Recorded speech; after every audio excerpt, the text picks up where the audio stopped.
Welcome back to Chaia, our series of reflections on faith and the Bible. And today, we have something very, very special. I have here with me a conversation partner, Ms. Dyna Remo, a fourth year graduating senior student at the Divinity School, taking a Bachelor of Theology from the Conference of Cebu. And I'm so thankful, Dyna, that you were able to at least respond positively to my invitation to be part of this series, and especially for this episode. We are now on episode 10. Yes. And so we try to make this a little bit more interesting as we go into a conversation style in our presentation of our biblical story for today.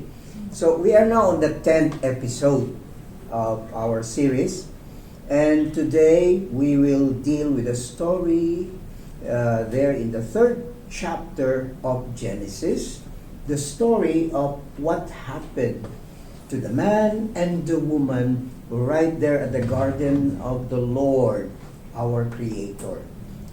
This story has been read and interpreted in the Christian circles as the very source and basis of the doctrine of sin and the so-called fall of humanity. But however, before we look at this story through the eyes of dogma and traditional doctrine, I believe we should go first to the text and look at what it is really trying to tell us as a proclamation really of what God is, His basic message for His people. So it is a story that is trying to testify to the nature and predicament of the human being, who is now the recipient of God's gift of freedom. And at the same time, the human being is mandated to carry on with a life vocation to till and keep and take care of the garden entrusted to him by our Creator God. May I respond to your initial point, sir? Yes. Yes, this story is widely known to Christians as the source and basis of original sin. I grew up hearing that to some of the people in the church, in which it is believed that because of Adam and Eve, each one has an inherited sin. That upon conception and birth, one is already a sinner. So that is why there is a need for baptism, because it cleanses us from the sin that we inherited from them. That is the prevailing and traditional understanding about this story. But we also have to understand, Dyna, that the text is telling us not just what happened wrong in the story, but not just the sin that was committed by the first humans, but most of all, it is telling us about the most important gift given by God to humans. And it is freedom, the gift of freedom. Freedom, however, is not absolute. Actually, no freedom is absolute. It is always freedom to be, or freedom for.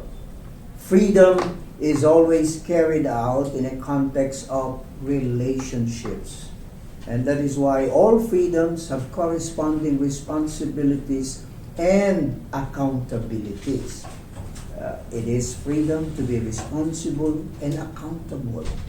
Without these responsibilities and accountabilities, it is no longer freedom. It becomes autonomy. I think that is the challenging aspect, sir, when we come to talk about freedom. Because freedom is always construed as something limitless, Mhm. something without boundaries. Yes. It is, however, shown in this chapter that we are studying and we are talking today, that freedom is provisional. Mhm. In this story, Adam and Eve, the humans, were given the power to eat whatever there is in the garden except for one fruit. But they failed to follow it. Hence, we can reflect here that every power holder, anyone who was given or has given the freedom to do something, must remember that this given freedom, this gift, is always provisional. Okay. Now, one must strive to obey and follow that provision. One ought to know the real difference between freedom and autonomy, because most of the time, these two terms tends to be interchangeable, understood as the very same thing. Oh, yes, Dyna. Actually, God created the human being not to become autonomous or completely independent, unrelated, unaccountable to anyone, where there are no limits, no boundaries to observe and respect. God instead gave the gift of freedom, and this freedom is to be exercised within a relationship, a divine human relationship inside God's garden. Yes, sir. As I was reading the chapter, I can see that there are actually 4 existing relationships in this narrative. First is the human-to-human relationship. Okay? Another is human and another creation relationship. Human and self relationship. And of course, human and creator relationship. And it makes me think that the presence of relationship was already there in the very beginning. Therefore, our freedom always involves others, not just ourselves. Good point. I would like to elaborate more on the human to self kind relationship, sir, because I think the other 3 is very common and understandable and it's known to everyone. Jesus addressed the primacy of loving yourself in his famous teaching, love thy neighbor as you love yourself. Now, you cannot give what you do not have. You cannot give meaningful relationship to others if you or ourselves do not have a meaningful relationship with ourselves, with yourself.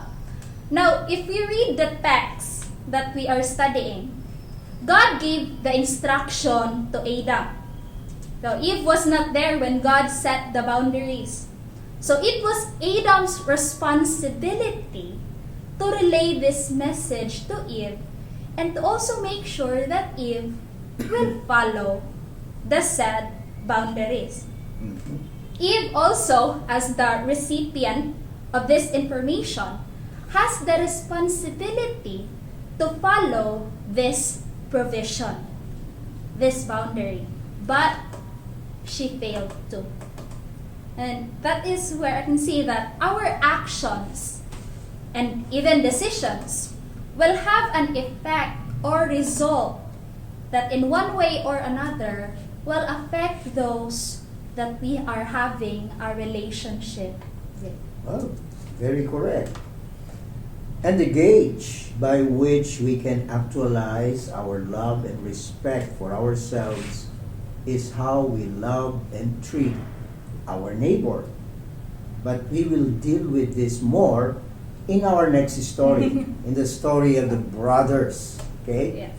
And then, but you see, there is enough permission given by God for the humans to choose the way and the means by which he will be sustained and by which he will be able to actualize himself inside the garden using any of the trees, any of the other plants, and resources available and allowed by God. And later on, with the help of a partner. But of course, within the garden, there were certain prohibitions given, clear boundaries that were set, especially concerning the tree of the knowledge of good and evil. That is how freedom is to be exercised, with accountability always, responsibility, and mindful always of the boundaries. You can enjoy and live life with fullness within the perimeter while respecting the boundaries set by the Creator for us. The tragedy of the human race, as illustrated by Adam and Eve, is the fact that we forgot all about boundaries set for us by our Creator. And how did this happen? This is what the story tries to tell. In the story, we have this character of the serpent. Mhm. Now, what is this serpent? Well, what we know is that this symbolic creature represents that which is deceptive, manipulative, scheming, the basic intention of which is to mislead and misrepresent the will of God before the human, with a slight twist in misquoting the words of the Creator, as it says, "Did God say this? You shall not eat from any of the tree in the garden?" Well, the serpent tries to misrepresent God by misquoting Him. And then it tries to present itself as if it is speaking for the good and for the welfare of the human. This is how deceivers really do it, by misrepresenting God. The truth, however, is that it is only trying to destroy this basic relationship of the human and the Creator by misleading the human towards the way of disobedience, by fueling the emergence of self-interest. That's where one should be extremely careful. Mm-hmm. If our self-interest weigh heavier than our commitment to follow God, to be faithful to God, it would eventually lead us to disobeying Him. Disobedience comes into the picture when we view ourselves, our needs, our wants, and if I can say, sir, our ideologies and beliefs as something more profound and more important than God. Precisely. So indeed, there is always the presence of serpent-like spirits, serpent-like forces in our midst, trying to misrepresent God, trying to twist the very words of God in an attempt to mislead, deceive, and eventually undermine, if not destroy, the faith and trust of people in our Creator. We can see and feel them everywhere. That is why we need to be most discerning and cautious in distinguishing the authentic word from the twisted and misrepresented word and will of our Creator God. The truth from blatant lies and falsehood. But the words of the serpent happen to be just too tempting for the woman to resist. She already corrected the serpent's twisted quotation of God's instruction.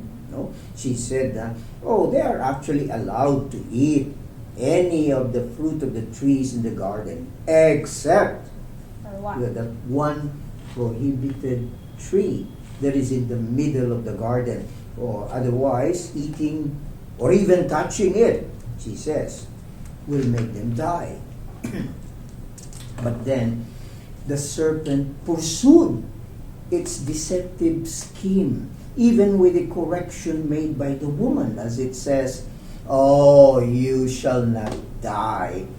For God knows that when you eat of it, your eyes will be opened, and you will be like God, knowing good and evil." As it is as if God has become a liar, as described by the serpent. Indeed, our time is a time when God can easily be misrepresented, when His words can easily be distorted, and His will be misinterpreted. This is an age of alternative and more attractive faith narratives, an age when it becomes too easy to believe what may actually be pure lies and falsehood. In exchange for accepting falsehood and distortion, what is being offered by the serpent? Well, it is the lure of immortality. You shall not die, and becoming one like God. This is the biggest temptation for all humans, to conquer death and to become like God Himself, becoming self-sufficient, no longer dependent and in need of a God who provides. The command of God, requiring strict obedience, now appears to be just an option only.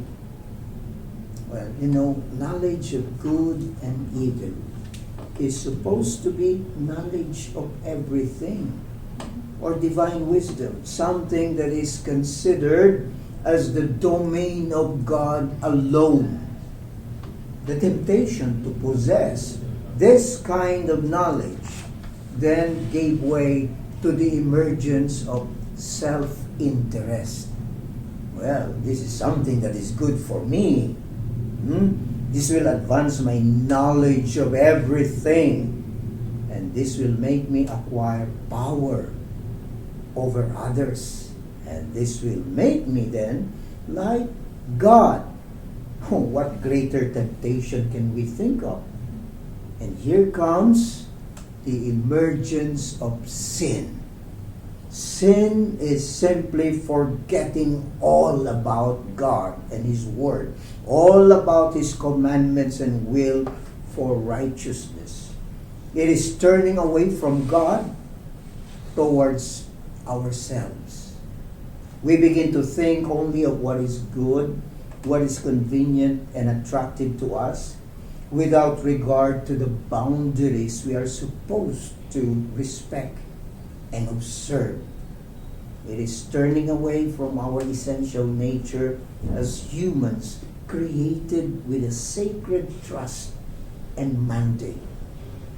So, by that, sir, disobedience, by then, in simple words, is the turning away of oneself from God, refusing to follow what God has commanded, going beyond the boundaries that were set for us because its promised rewards are so attractive to exceed the limits of one's freedom.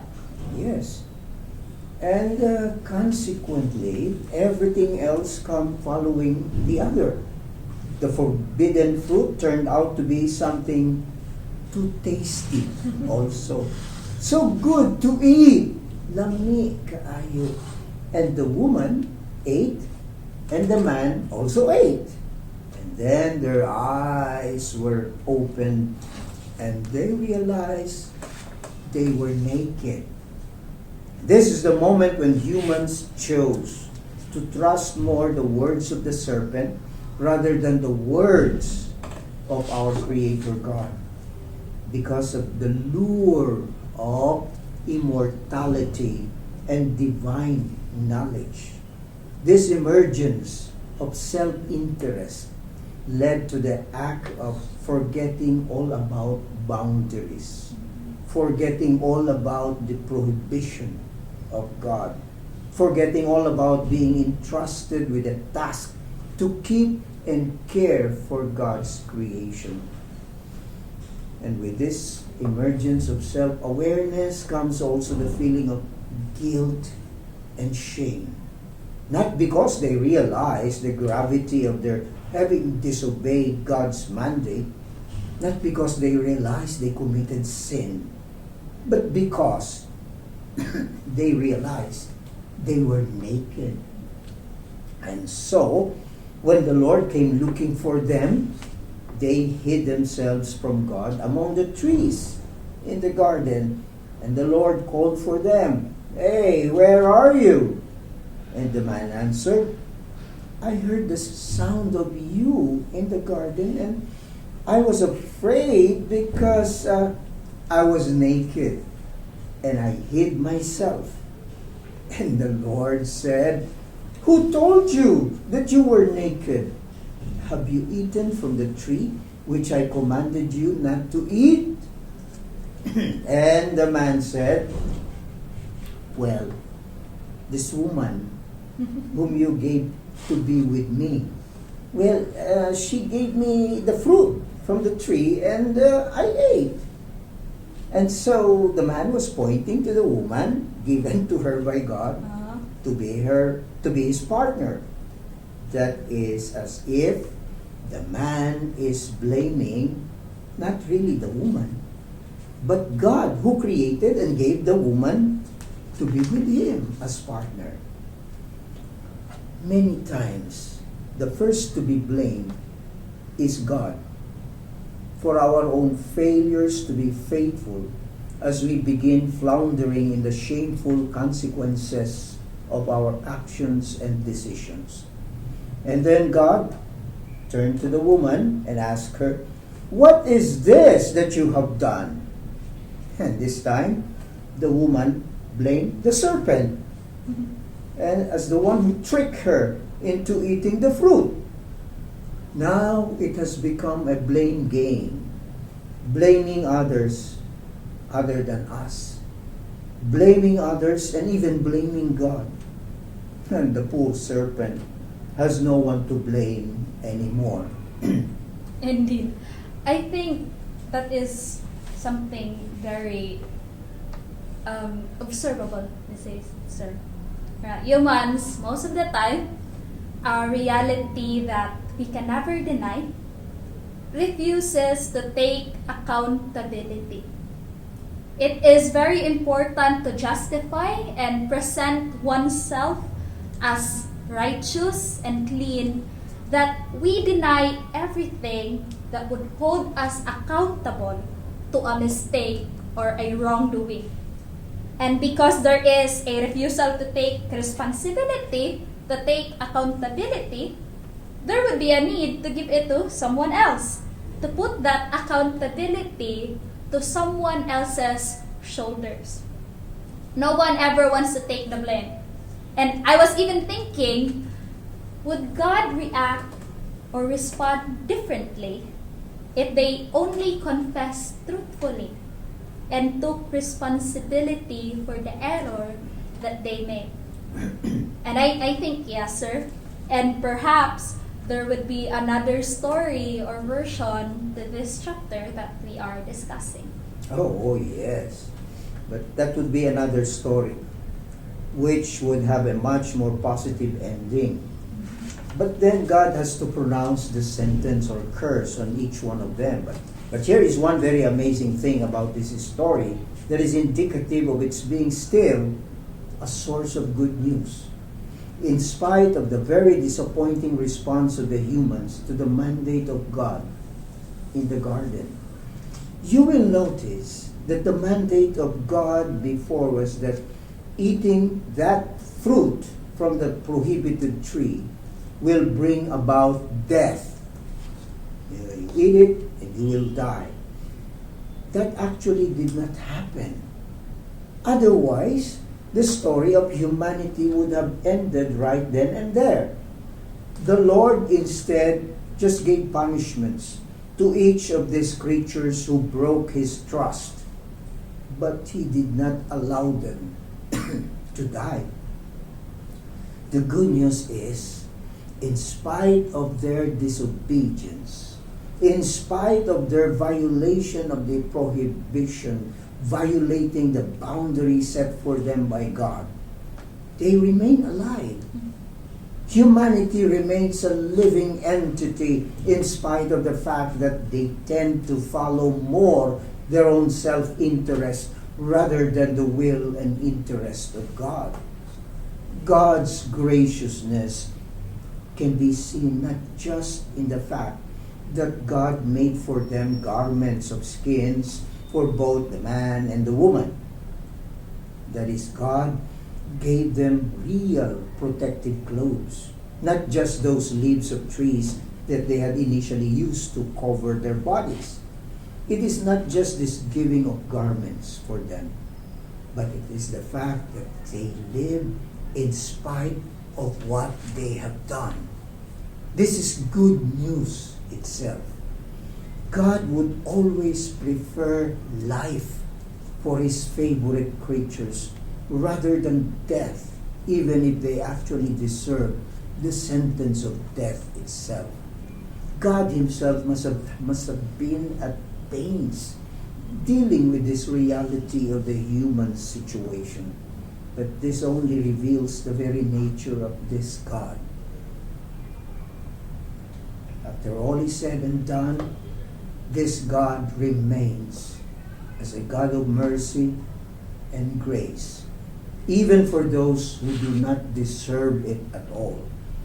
Even if it may be said that they were driven out of the Garden of Eden, still the mandate for them remains. God has not rescinded this commandment to all of His children.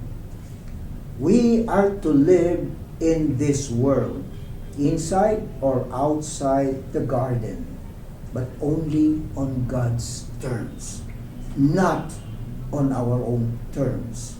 Living on our own terms will always have consequences that could lead us to our death and destruction. Now I can see even more, sir, how great is God's mercy and love that He can even rescind His own mandate just to save and protect the beings that He made. God will never really wish for something bad to happen to His people. He will always give them the good, even when this goodness is never appreciated and even abused, a fact that is hardly given importance by most of us. Yeah. Well, acquisition of knowledge really leads to freedom and greater power. Perhaps this is a reflection of the flourishing wisdom and knowledge explosion in the time of King Solomon, in that newfound realization of freedom and power at that time. But just like what we heard from Spider-Man's Uncle Ben, with great power comes great responsibility. Those who are in positions of power and authority should never forget what power and authority are for and what they are not for. The story is also reminding us, no matter what knowledge and power we may have acquired, there are boundaries always that we need to respect and observe for our life to be enjoyed in its fullest under the guidance and blessings of our Creator God. Indeed, freedom and power are never bad. How we use it will determine our obedience to God. This narrative reminds us that as we enjoy this freedom and power, we must always be ready to take accountability and, of course, to use these faithfully. Wow. Very good, Dyna. It's so good having this conversation with you today. Thank you so much. And to you all out there, thank you very much for joining us today. We will see you again next week for our next episode. Our reflection on the story of Cain and Abel, the first brothers in Genesis 4. So please read ahead of time. If you appreciate our reflection today, if you feel you have been blessed, please subscribe and share to your friends and continue following us. God bless you all, and thank you again, Dyna.